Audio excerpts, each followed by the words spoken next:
Hello, ഇന്ന് നല്ല മത്തി കിട്ടിയിട്ടുണ്ട് കേട്ടോ. നല്ല കോലം മത്തിയാണ്, നാടൻ മത്തിയൊന്നുമല്ല. ടേസ്റ്റ് ഉണ്ടാവുമോ എന്താണെന്ന് അറിയില്ല. അപ്പോൾ ഞാനിത് ആദ്യം ക്ലീൻ ആക്കി എടുക്കുന്നുണ്ട്. അപ്പോൾ ഇന്നൊരു ഉച്ചയൂണ് കാണിക്കാമെന്ന് വിചാരിച്ചേ. അപ്പോൾ ഭയങ്കര സിമ്പിൾ ആയിട്ടുള്ളൊരു കറിയാണ് ഉണ്ടാക്കാൻ പോണത്. ഞാൻ മിക്കവാറും ദിവസങ്ങളിൽ ഇങ്ങനെയൊക്കെ തന്നെയാണ് കേട്ടോ കറി വയ്ക്കാറ്. അപ്പോൾ അതിന് ഞാനിത് മത്തി ഓരോന്നായിട്ട് ക്ലീൻ ആക്കി വെട്ടി വെക്കുന്നുണ്ട്. അപ്പോൾ അത് കുറച്ച് മത്തിയേ ഉള്ളൂ, പെട്ടെന്ന് തന്നെ വൃത്തിയാക്കി കഴിഞ്ഞിട്ടാണ്. അപ്പോൾ ഇച്ചിരി വലിപ്പമുള്ള മത്തിയായതുകൊണ്ട് ഞാൻ വലിയ മത്തി നോക്കിയിട്ട് ഒന്ന് മുറിച്ച് കൊടുക്കുന്നുണ്ട്. ഇനി അതിലേക്ക് ആവശ്യമായിട്ട് ഉള്ളത് പൊടികളൊക്കെ നേരെ ഡയറക്റ്റ് അതിലേക്ക് തന്നെ ഇട്ട് കൊടുക്കുകയാണ് കേട്ടോ. മുളക് പൊടി, മഞ്ഞൾപ്പൊടി, ഉപ്പ്, മല്ലിപ്പൊടി എല്ലാം കൂടെ മീനിലേക്ക് തന്നെ നേരിട്ട് ഇട്ട് കൊടുക്കുകയാണ്. അതിനുശേഷം അത് പുളിവെള്ളം ഒക്കെ പാർന്നിട്ട് നന്നായിട്ട് മിക്സ് ആക്കി എടുക്കണേ. പിന്നെ ഇഞ്ചി വെളുത്തുള്ളി ഞാനൊന്ന് ചതച്ച് വെച്ചതും എടുക്കുന്നുണ്ട്, ഒരു തക്കാളി അരിഞ്ഞതും ചേർത്ത് കൊടുക്കുന്നുണ്ട് കേട്ടോ. അങ്ങനെ പുളി ഒഴിച്ചിട്ട് നന്നായിട്ട് കൈ കൊണ്ട് തന്നെ കുഴച്ച് ആവശ്യത്തിനുള്ള വെള്ളം വെച്ച് അടുപ്പത്ത് വെച്ച് തിളപ്പിച്ചെടുക്കുക. ഭയങ്കര സിമ്പിളായിട്ടുള്ള കറിയാട്ടോ. ഉള്ളിയൊന്നും വാട്ടാൻ നിൽക്കണ്ട, നമുക്ക് ഒട്ടും ടൈമില്ലാത്ത സമയത്തൊക്കെ ഉണ്ടാക്കാൻ പറ്റിയ ഒരു കറിയാണ്. എന്നാൽ ടേസ്റ്റിന് ഒട്ടും കുറവില്ലാത്തതാണ് കേട്ടോ. അപ്പോൾ ഞാൻ കറിയൊക്കെ നന്നായിട്ട് കലക്കിയെടുത്ത് അടുപ്പത്തേക്ക് വെക്കുന്നുണ്ട്. പിന്നെ തിളച്ച് വരുന്ന സമയത്ത് ഒന്ന് ഇളക്കി കൊടുക്കണം കേട്ടോ. അപ്പോൾ കണ്ട നന്നായി എണ്ണയൊക്കെ തെളിഞ്ഞ് വന്നിട്ടുണ്ട്. നമ്മൾ ഒട്ടും വെളിച്ചെണ്ണയും ചേർത്തില്ല.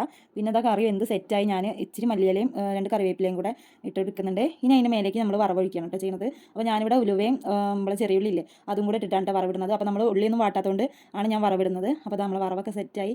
ഇനി വറവ് ആ ഇലേൻ്റെ മേലേക്ക് കോരി ഒഴിക്കുക. അപ്പോൾ അതാ നല്ല അടിപൊളി കറി റെഡി ആയിട്ടോ.